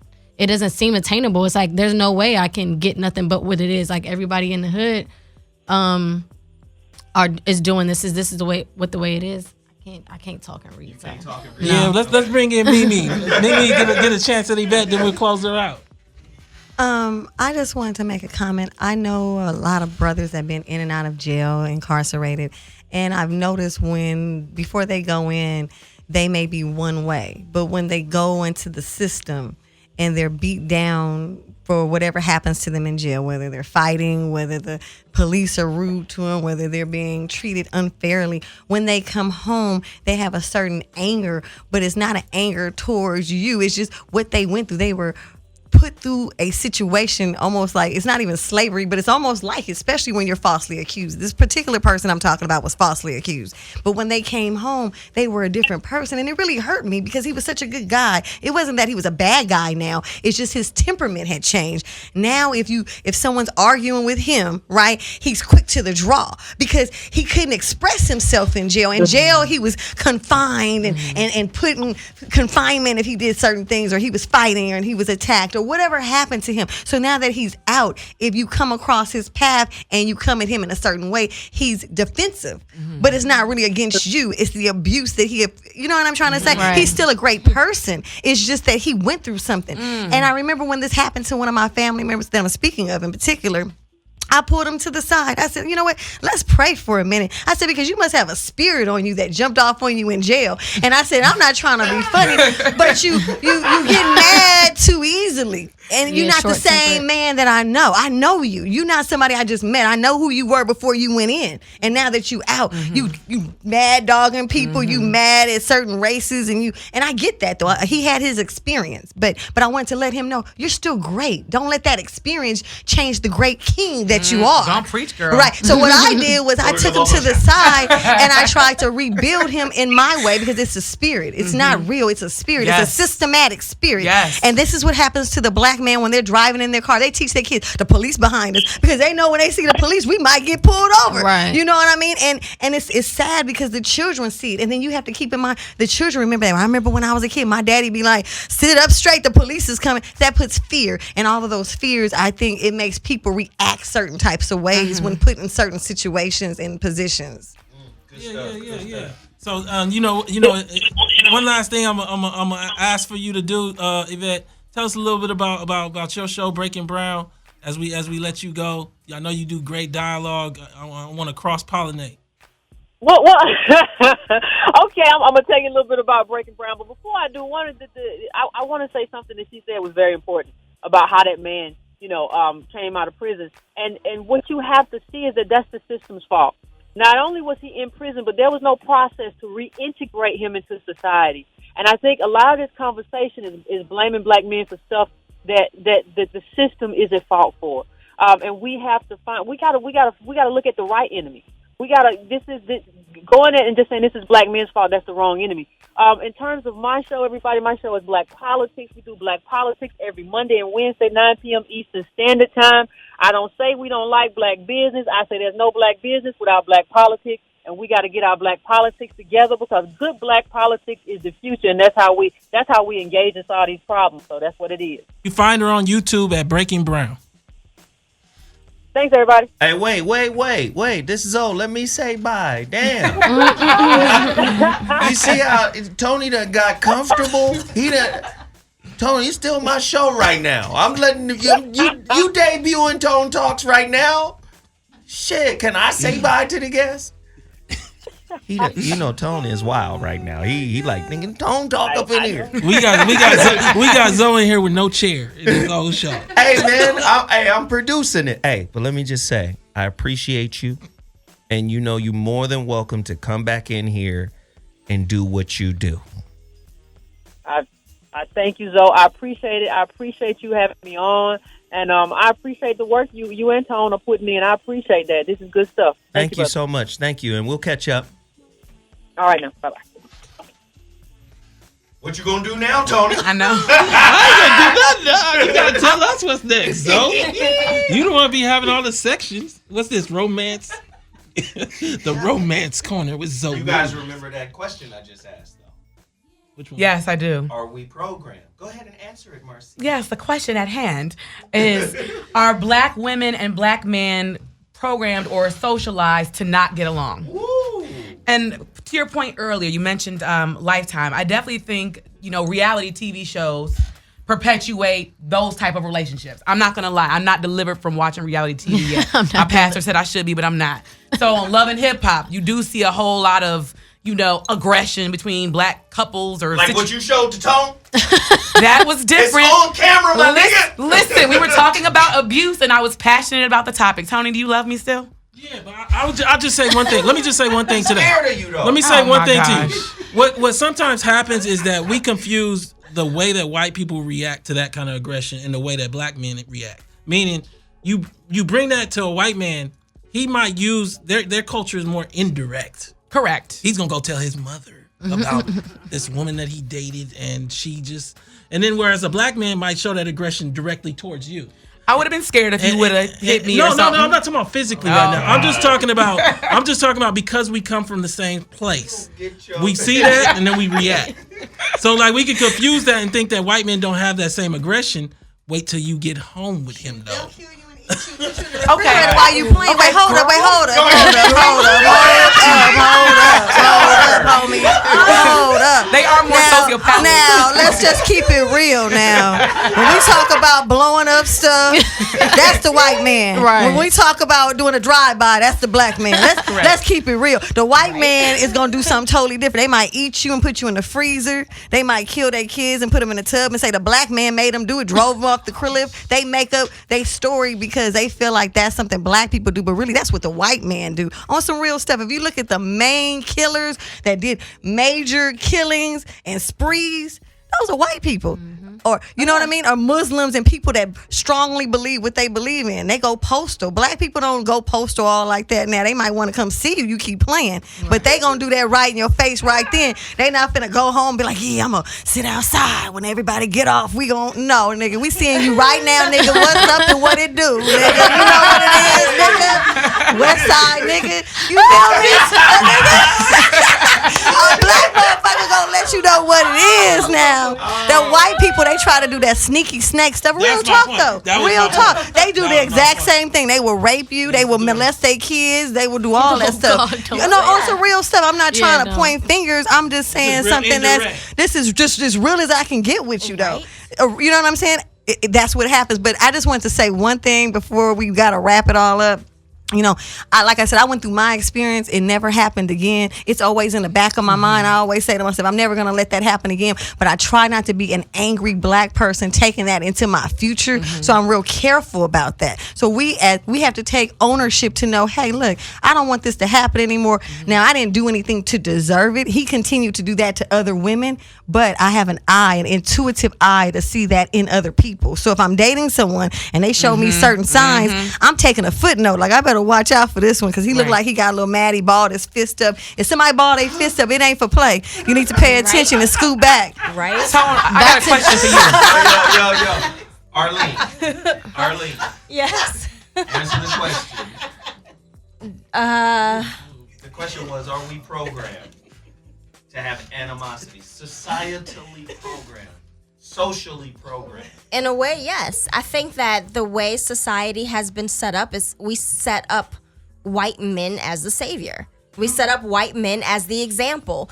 And a lot of times when people are saying, okay, that black man's got his shit together, that in a lot of ways we're saying that he's doing what we consider white men to be doing. So in a lot of ways, yeah, we are set up to feel like society is better coming from a white man. We take things better from a white man. I mean, think about it. I mean, I've been in situations at work where you have a black supervisor and a white supervisor, but they want to act like the black supervisor is the one who's causing all the trouble, who always got an attitude, who always got this, who always got that. They're saying the exact same things, but because it's a big black man sitting there saying it to you, it's like, oh my gosh, he's so aggressive. As opposed to a white man who's gonna say exactly what you need to say, and then he gonna smile in your face, and then he gonna write a report on your ass. But the black man's gonna tell you, hey, you do this again, I'm gonna write this report. The white man's gonna sit there and tell you, be like, oh, okay, is that what the problem is? Then once you walk out, you gonna write that report on your ass. So because it's not directly in your face does not mean the aggression is not there. That has been a systematic tactic for years. That has been a tactic for years where that is the game that's played. If you look at society as a whole, look at the way we are socialized. We are socialized to think black men, whether they look like they're from the streets, whether they're in a suit, we are set up to think and socialized to think that the black man is dangerous. And that's white people think that, black people think that, Asian people think that, Hispanic people, black women think that. Because the thing is that we're all getting the same message psychologically. So we're all having the same reaction. And black women are taking that to heart too. And I mean, let's just be real about that. That's a very real thing, you know, and if we don't sit down and we don't actually look at that and look at the system as a whole and what's happening, because a lot of these people are being put in a situation to become the monster that we think they are. So, I mean, you want to set somebody up to be the monster, you can't be mad when they start roaring. Yeah, and I want to agree with that because I've been in situations where I've done something. It's like certain mannerisms I've made and like someone of the opposite like race, like white, Asian, whatever, they assumed I was angry. And I was like, what? And I just made like some type of like, oh, okay. And he was like, oh, don't get mad. I was like, no, I'm not angry. And it's like, why did you automatically assume that, you know what I mean? It's coming off the angry for everything. And it's just like, you can justify your actions. No, but whatever. But I'm just saying, like, if you knew the premise of like what happened in the situation, it was clearly he was doing something nice for me, and I made a gesture, and he thought I was being rude, and I was like, no. And then and another black person had to accept, and they said, no, like that's like oh hey okay, that's what that means. And it was just weird that, you know, they assumed that gesture, any type of like. And I've got this from Hispanic people. Like a lot of people, they'll take certain gestures that I do in a negative way and have like, oh, don't get an attitude with me. And I'm like, oh, I wasn't getting an attitude. But why do they automatically assume the worst? Because black women are not assertive. We're bitches. We're angry. We're violent. We're aggressive. If we're aggressive, I'm considered angry. I'm just passionate. I'm just saying, like, people think I'm aggressive. And I'm like, how am I aggressive? But even if you're aggressive, it's not anger. Yeah, I mean, I speak just like this. So you know what's interesting also is like when we start looking at this thing, one of the examples I use is like men are measured by wealth, women are measured by physicality. It's just what the society set up. The thing that happens for our race is we don't have no wealth. So what ends up happening is like our women have the tools they need to be asset values in society, and whereas our men don't have the wealth to balance that out. And what ends up happening as a result is that we get a relationship that's out of balance from the beginning. And I feel like in so many instances that's not really acknowledged, that we're out here as a race competing in the open market with white America, and our men don't have wealth and are expected to provide the things that come from wealth. And when it doesn't happen, we finger point. And we don't finger point back generationally. We finger point in this lifetime. Wow. And I feel like not gonna get mad. You know, and I think that for a lot of instances, see, like what you have to understand is because women are not measured by wealth, being black is different for black men. Because when you don't have a father that can't pay for the wedding, we got this. We can do this together. And I'm not saying every woman. I'm saying generally socially. But when you look across the board, there's still this idea that I could tell him he gonna have this big ring for me. Well, he don't have a father neither. And he don't have a mother neither. We got away from being honest about what the consequences of race are. And what's happening as a result is we allow people like this Mr. Young to write articles that set us up to have conflict. And we need to move away from that conflict and actually begin dialogue that moves us forward. Wow. So, shit. This topic is hot monkey lava, my nigga. It's fire, and we need to have it. Get to your phone lines right now. Call 323-230-4610. This is the Zoe Williams Voice of Reason show on Dash Radio. Today's topic, if you just tuned in to this barn burner, it is, the barn is on fire, my nigga. Right? If you just tuned in, we're talking about, is the black man good at all? Yes. For the system? Is the black man the white man of black society? I don't know who came up with that bullshit, but he did, and it's got the internet on fire. What's the brother's name? Byron Young? Damon Young. Damon Young. He went to Sissaquet College and majored in English or something like that. Never heard of it. It's wow. Is that like DeBry? I don't know. Somebody paid him to start this. I don't know.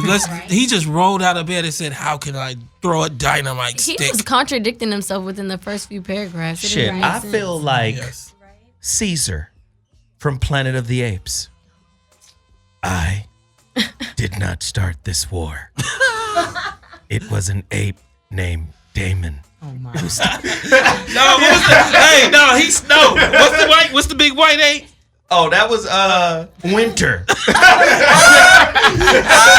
I'm just saying, it's always one of our own that get put up to it to do some dirt.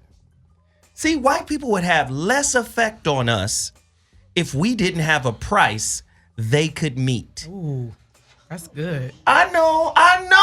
That's a word right there. Pass the collection plate. No. As soon as a white man come up with your price, he go, I got that. Sure, I'll sell all my brothers out. All of them. It's a lot of Negro donkeys. That's what they called the apes who joined the human side. They called them donkeys. It's a lot of Negro donkeys. And it's unfortunate. I want to get to the phone lines, 323-230-4610. That's 323-230-4610. Really quickly, are sisters Negro donkeys who leverage this obviously biased system against their dudes? Don't act like y'all don't leverage the system. I mean, I think we're guilty on both sides. They're good people. They're fine folk on both sides, huh, Trump? Oh, really? That's what you just did. You gonna wait till the last 10 minutes? So I don't have enough time to get aggressive, huh? But I'm just saying, that's what you just did. Okay. Right? There are fine folks on both sides. Okay. Uh-huh. That's what you just did. Not Trump, but I'm saying men and women. It's not a one-way street. It goes both ways. Men aren't using the court system, the family court system against women. Okay, that's one. You think brothers is running into the court, niggas? I didn't say that. Brothers look at the court the same way they look at doctors. I'm just saying we not fucking with these the court? negative views are not just coming from black women. I'm saying there's black men that feel like they don't want to date black women because we're too aggressive, and white women are much more easier to get along with, deal with, and much more docile. So it comes from both sides. Tone, take us to the phone and get us away from her.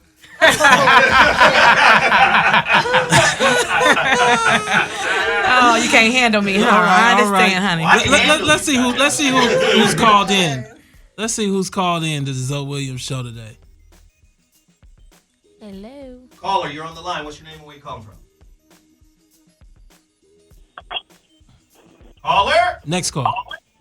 Can you hear me? Oh yeah, we got you. Okay. This article has been bugging me all week. Because the issue is we have gotten to the plateau of like the lack of compassion for black men. And it seems like black women are more willing now to take on that flag. Just run with it and say, okay, black men ain't this. They ain't shit. They ain't getting no jobs. They're not trying to take care of their kids. And it's like after 60 years, black women have finally started falling for it. And now we're at the point where what black women do is fine, and they doing it because they got all of these excuses and all of these reasons. But when black men do stuff, it's because they just pieces of shit. It's absurd to me. All right, man. Thank you for that. Thank you for that. Let's get the next caller in.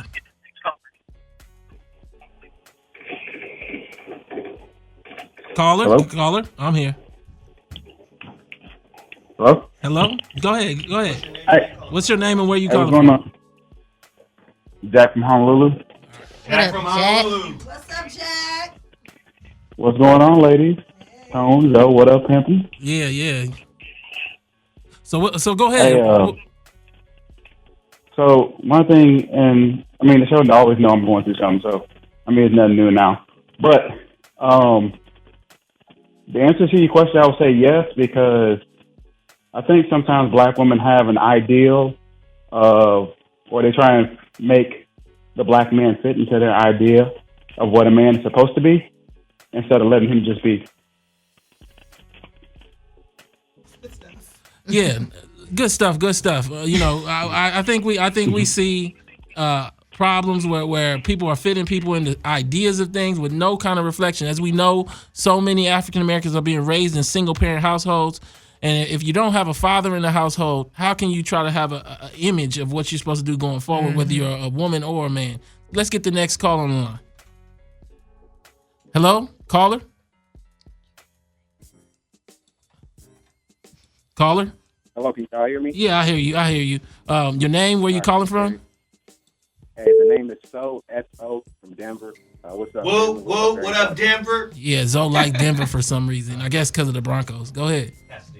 No, not a Broncos fan. But anyway, basically, just listening on this conversation, basically one thing I'm taking out of it in terms of like how black men are kind of being used in terms of like how black women are using them in society, it's starting from like a very young age. And like I really think sisters don't see inside to the soul and hearts and minds of brothers from a young age. And basically an example is like when I was growing up going to school, me and my friends, instead of putting value on education and building things like the white boys had, where they had resources and they had all the things to be able to build around, I want to do this when I grow up. Stuff that was feasible.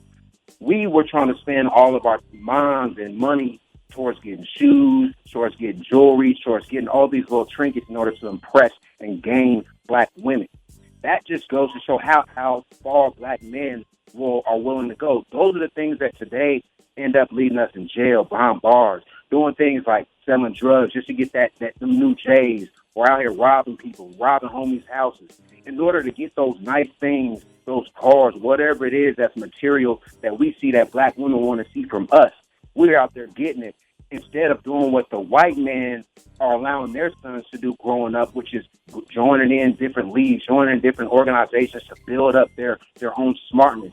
And I'm sitting there witnessing that as a young youth growing up, because I'm doing it too. So I'm not free of that, of going and spending $200 on a new J's. But I saw how that helped me, because when I walked into school, I've seen how females treated me a little bit differently, you know, because I came from wearing FUBUs and Shaqs and all that. And then when I got my own job and I started working, I was spending my money on Jordan, thinking, oh, yeah, okay, I got a job now. This is what I'm spending my money on.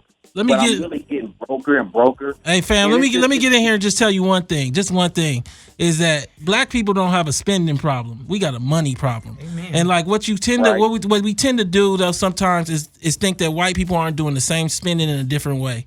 And I think that we have to understand that our problem isn't we bought too many Jordans.